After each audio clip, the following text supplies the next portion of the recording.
كتاب الله العلي الحكيم. أعوذ بالله من الشيطان الرجيم. بسم الله الرحمن الرحيم.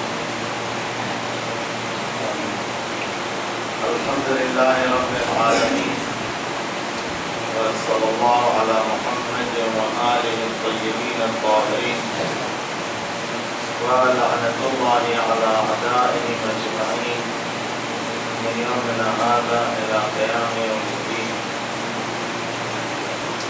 أما بعد، فقد قال سبحانه تبارك وتعالى في كتابه المجيد وفرقانه الحميد وقوله الحق: بسم الله الرحمن الرحيم. ولقد كان لكم في رسول الله أسوة حسنة. صلوات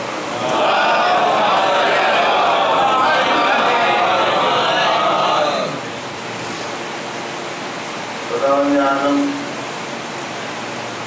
اپنی پاک و پاکیزہ و منزہ کتاب قرآن مجید میں ارشاد فرما رہا ہے کہ تمہارے لیے رسول کی زندگی میں بہترین نمونہ عمل پایا جاتا ہے. اور یہ بات زندگی کے ہر مرحلے میں مسلمان جو کلمہ پڑھتا ہے اللہ اور رسول کا، کوشش کرتا ہے کہ جائیں کہ حضور کس طرح سے زندگی بسر کرتے تھے اور ہم بھی اسی طرح سے زندگی بسر کرتے ہیں. وہ کیا کرتے تھے، کیا انجام دیتے تھے، کیا نہیں کرتے تھے، یہ ساری چیزیں ہر مسلمان کے لیے ایک نمونہ عمل ہے. اور اسی لیے اللہ نے رسول بھیجا بھی. اللہ کو کسی کی ضرورت نہیں ہے. اللہ نے ہم کو بنایا تھا جیسا ویسا انتظام کیا. وہ اس کی حکمت ہے، اس کی قدرت ہے. اگر اس نے ہم کو بنایا ہے ایسا کہ ہم کو کھانے کی ضرورت ہے تو اس نے کھانا پیدا کیا تب ہم کو کھانے والا بنایا. اگر اس نے ہم کو ایسا بنایا ہے کہ ہم کو ہر آن آکسیجن کی ضرورت ہے، سانس کی ضرورت ہے، تو اس نے آکسیجن پیدا کی پہلے، پھر ہم کو اس دنیا میں بھیجا ہے. ایسا نہیں ہے کہ اللہ بغیر آکسیجن کے انسان کو زندہ نہیں رکھ سکتا. ایسا نہیں ہے کہ اللہ بغیر کھانے پینے کے انسان کو زندہ نہیں رکھ سکتا. وہ اس کی حکمت ہے کہ کس چیز کو کیسے بنانا ہے اور اس کی کیا ضرورت ہے. چھوٹے چھوٹے ذہن اسی میں الجھ جاتے ہیں. اس نے اسی لیے مختلف قسم کے مخلوقات کو پیدا کیا تاکہ یہ انسان جس کو اشرف المخلوقات بنایا اس بات کا عقیدہ کم از کم رکھے کہ وہ کسی چیز میں مجبور یا محتاج نہیں ہے. آکسیجن کی ضرورت آپ کو بھی ہے. مثال، آکسیجن کی ضرورت مچھلی کو بھی ہے، لیکن آپ پانی سے آکسیجن نہیں لے سکتے. مچھلی ہوا سے آکسیجن نہیں لے سکتی. جبکہ اللہ جس کو چاہے اس کو پانی سے بھی آکسیجن دے سکتا ہے، جس کو چاہے ہوا سے بھی آکسیجن دے سکتا ہے.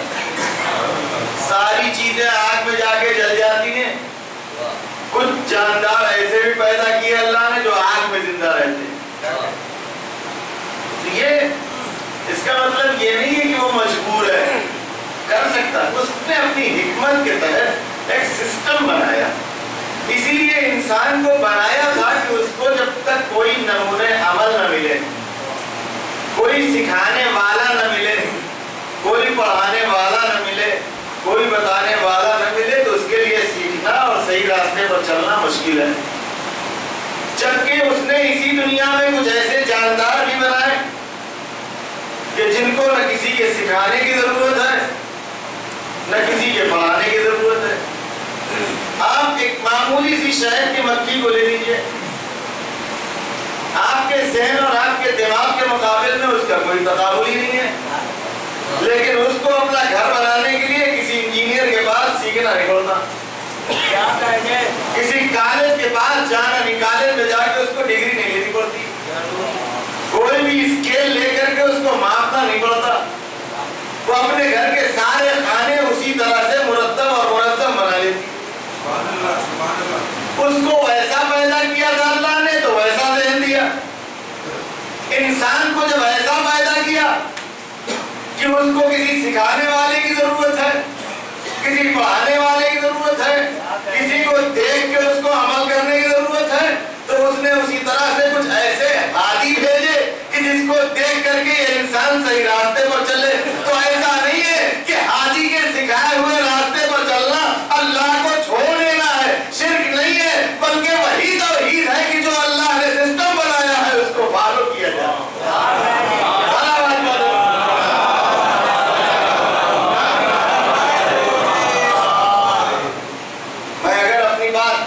اپنے نوجوانوں کے ذہن کے قریب کر سکا تو بس آپ یہ سمجھ لیں کہ انسان کو اس طرح اللہ نے بنایا۔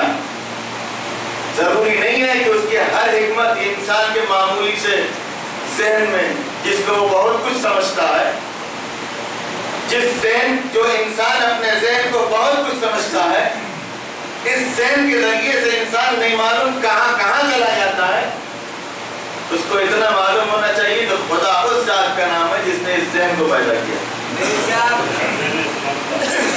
اس کی قدرت کے مقابل میں بہت زیادہ اڑنے کی ضرورت نہیں ہے، بس سر تسلیم خم کرنے کی ضرورت ہے۔ اسی لیے اس آدمی کا کوئی ویلو دین میں نہیں ہے کہ جس کی مونچھیں اٹھی ہوئی ہو، بلکہ اس کا ویلو ہے جس کی پیشانی پر سجدے کے نشان ہو۔ سیماہم فی وجوہہم من اثر السجود، یہ انسان کی اپنی سوچ ہے کہ جس کی مونچھیں تگڑی ہوں گی، جو بہت مغرور ہوگا، جو بہت متکبر ہوگا، جو بہت طاقت والا ہوگا، اس کا ویلو ہے نہیں، اللہ کی نگاہ میں اس کا ویلو ہے جو اس کے سامنے سر تسلیم خم کرتا ہے، جو اسلام لاتا ہے، جو مسلمان ہوتا ہے، جو تسلیم ہوتا ہے قدرت خدا کے مقابل میں، اکڑتا نہیں ہے۔ اور دنیا نے یہ دیکھا ہے، اور تاریخ بھی اس بات کی گواہ ہے کہ وہاں سوائے اس کے کہ ہم بندے ہیں، اس کے علاوہ اگر اپنے آپ کو کچھ سوچا، کیونکہ انسان کی ساری بلندی، جس کو سب سے بلند، سب سے اعلیٰ، سب سے برتر بنایا تھا، اس کے لیے بھی سب سے بڑی فضیلت یہی دی تھی کہ وہ اللہ کا بندہ ہے۔ آپ کو گواہی دیتے ہیں روزانہ، واجب ہے، نہ پڑھیں وہ الگ میٹر ہے، لیکن نماز تو واجب ہے نا سب سے اوپر، 5 وقت کی نہیں ہے تو بولو نا۔ دیکھیے نہ پڑھنا الگ میٹر، گناہ ہے، نہ ماننا کفر۔ کسی بھی عالم سے، کسی بھی عقل مند سے پوچھ لیجیے کہ نہ پڑھنا گناہ ہے، ڈنڈے پڑیں گے، سزا ملے گی، اور اگر یہ کہیں کہ نماز ہوتی کیا ہے تو جہنم میں جائیں گے، کافر ہو جائیں گے، کیونکہ یہ ایک لفظ کہنا ہے کہ نماز ہوتی کیا ہے، یہ پیغمبر کی تکذیب ہے، یہ قرآن کو جھٹلانا ہے، یہ اللہ کو نہ ماننا ہے، یہ ائمہ علیہ السلام کی تعلیمات سے انکار ہے۔ اس سب سے انکار کر کے کوئی چاہے کہ ہم صحیح کامیاب ہو جائے نہیں ہو سکتا، گناہ کر کے، غلطی کر کے۔ ایک انسان اپنے باپ کی بات نہ مانے وہ غلط میٹر ہے، ہم پڑھ پڑیں گے، لیکن اگر یہ کہے کہ آپ ہمارے باپ ہی نہیں ہے تو کہاں جائے گا؟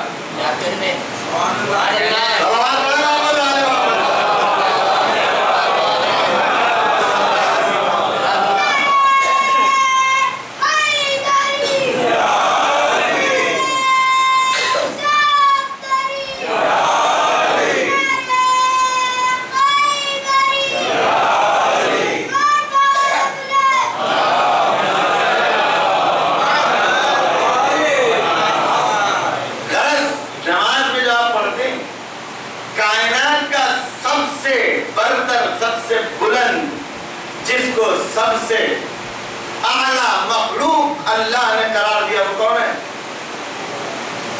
محمد مصطفیٰ صلی اللہ علیہ وسلم،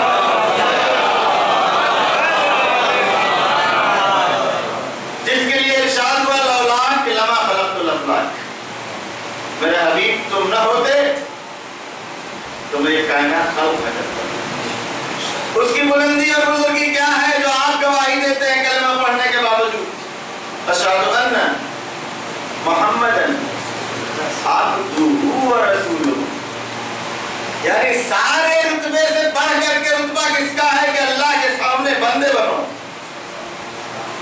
عبدیت سب سے بلند رتبہ ہے، وہاں اکڑ کے آئے تو کوئی ویلو نہیں ہے۔ تو یہ عبدیت انسان کو بتانے کی بھی ضرورت ہے، سکھانے کی بھی ضرورت ہے، اس کے لیے کیسے اللہ کی بندگی کی جائے اس کو سکھانے کے لیے اللہ نے پیغمبر کو بھیجا، نمونے عمل بنا کر کے بھیجا، اور یہ ارشاد فرما دیا کہ تمہارے لیے رسول کی زندگی بہترین نمونے عمل ہے۔ آج بھی لوگوں کا دل چاہتا ہے بہت کچھ کرنے کا، شریعت ہمارے دل چاہنے سے نہیں بنتی، شریعت اللہ کے حکم سے بنتی ہے۔ پیغمبر کو بھی شریعت بنانے کا حق نہیں ہے، پیغمبر کو شریعت پہنچانے کا حکم ہے۔ شریعت اللہ بناتا ہے، شریعت پہنچائی پیغمبر نے کیسے؟ کہا صلو کما رأیتمونی اصلی، ویسے نماز پڑھو جیسے میں پڑھتا ہوں، اپنی مرضی والی نہیں۔ اپنی مرضی والی کرو گے تو کبھی پیڑ کو پوجنے لگو گے، کبھی خود کی عبادت کرنے لگو گے، جیسے میں پڑھتا ہوں۔ اور یہ جیسے پیغمبر پڑھتے تھے وہ ہونا کہنا الگ ہے اور ویسا پڑھنا الگ ہے۔ زبان خلق کو نقار ہے خدا سمجھو، دعویٰ الگ ہے، لیکن یہ مسلمان بہت پریشان ہیں۔ سب سے اہم چیز کوئی بھی مسلمان، میں نے ابھی کہا کہ جو نماز کا انکار کر دے دار اسلام سے خارج ہو جائے، مانتا سب ہے لیکن ابھی بھی اس کے یہاں اس بات پر اتفاق نہیں ہے کہ نماز پڑھے تو کیسے پڑھے، اسی سے اندازہ ہو جاتا۔ مگر تاریخ میں ایک واقعہ ملا ہم کو کہ لوگ پڑھتے رہے، جس کا جیسے دل چاہتا رہا، جو چاہتا رہا بڑھاتا رہا، جو اچھا لگتا رہا اس میں شامل کرتا رہا۔ کس کی سیرت ہے یہ؟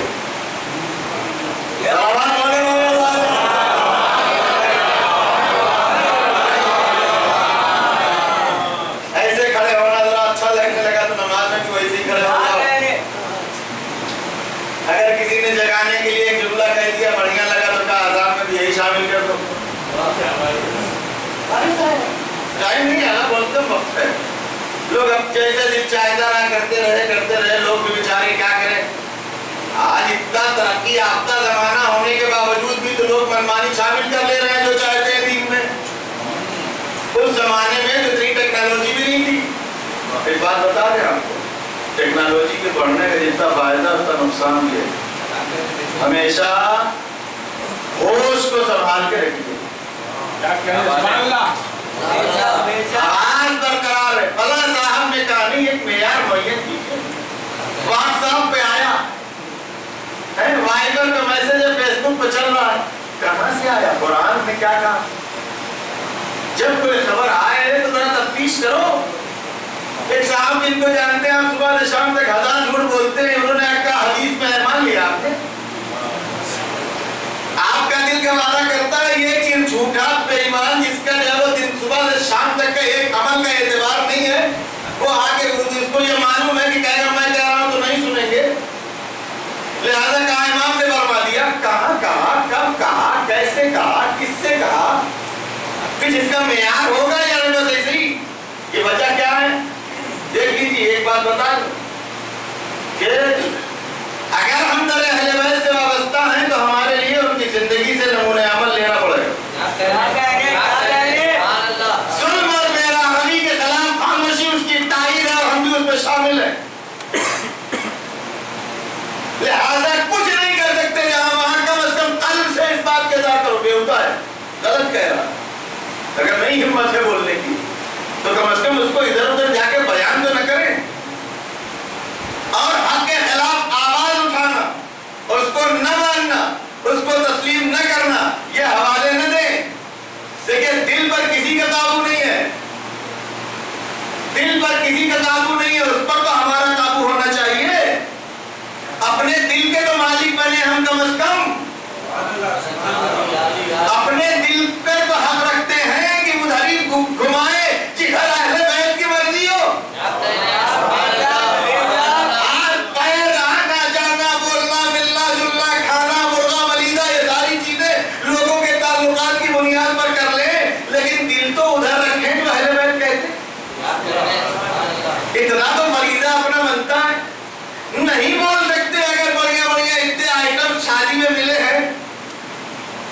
کہ چھوڑ کے آنے کا دل نہیں چاہتا،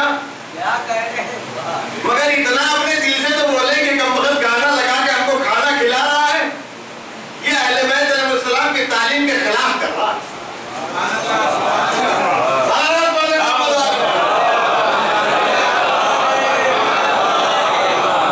جس دن ہماری سوچ یہ ہو جائے، ہم تو سمجھتے ہیں نا چلتا ہے، کئی دن چلتا ہے، 60 سال 70 سال، لیکن جب در اہل بیت پر آئیں گے نا تو چاہے یہ عمر 60 سال والی 70 سال والی 18 سال میں ختم ہو جائے، لیکن چلتا ہے نا کہ کوئی چیز نہیں ہے۔ آج جو آپ بیٹھے ہیں، اس بیٹھنے کا کب فائدہ ہے؟ جب آپ یہ درس لیں اس بی بی سے کہ جس نے دنیا کو درس دیا کہ چاہے ظالم کتنا ہی طاقتور کیوں نہ ہو، سن کے خلاف آواز اٹھانا چاہے کوئی ساتھ نہ دے، اکیلے ہمارا فریضہ بنتا ہے۔ اتنا درس نہیں ملتا؟ اگر کوئی کہتا ہے اتنا درس نہیں ملتا تو جھوٹ بولتا ہے۔ شہزادی نے اتنی قربانی کی، کم از کم اتنا ضمیر ہمارا جاگے کہ جو دین ہے وہ بلا وجہ نہیں ہے۔ ایک زمانہ ہوتا جب شیعوں کی علامت ہوا کرتی تھی کہ شہزادی نے جو دربار میں جا کر کے خطبہ دیا نا، اس کو زبانی یاد کیا کرتے تھے، اپنے بچوں کو یاد دلایا کرتے تھے۔ آج بچوں کو تو چھوڑو، مریضان کو خود جو بیٹھا ان کو نہیں آتا۔ ماحول کی بات کر رہا ہوں، نہیں آتا۔ کئی مرتبہ کس نے مطالعہ کیا اس کا بھی سب اپنا خود جانتے ہیں، کسی کہنے کی ضرورت نہیں۔ تب پتا چلے کہ شہزادی نے یہ خطبہ جو دیا نا تھوڑی دیر کا، اس میں اتنا ماحول بدل جانے کے باوجود ایک کوئی موقع بتا دیں آپ جب بیوی نے کسی بھی معاملے میں کوئی سمجھوتا کیا،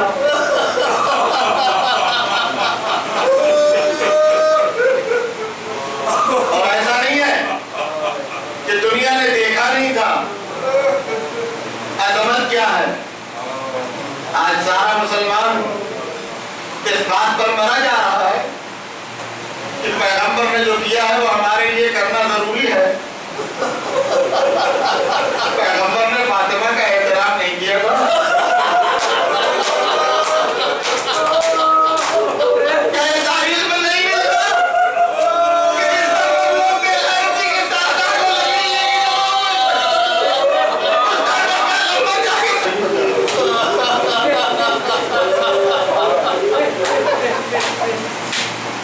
دن پہلے آپ نے یہ مسائل سنے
مطابق رات کے اندھیرے میں غسل پہنایا، کفن پہنایا۔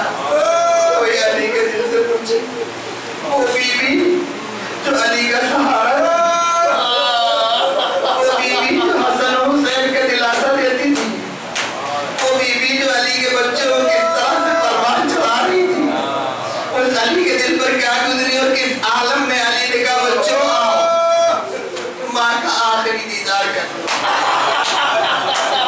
اس عالم میں ایک مرتبہ جب علی نے دیکھا کہ حسین ماں سے رخصت کے لیے نہیں آیا،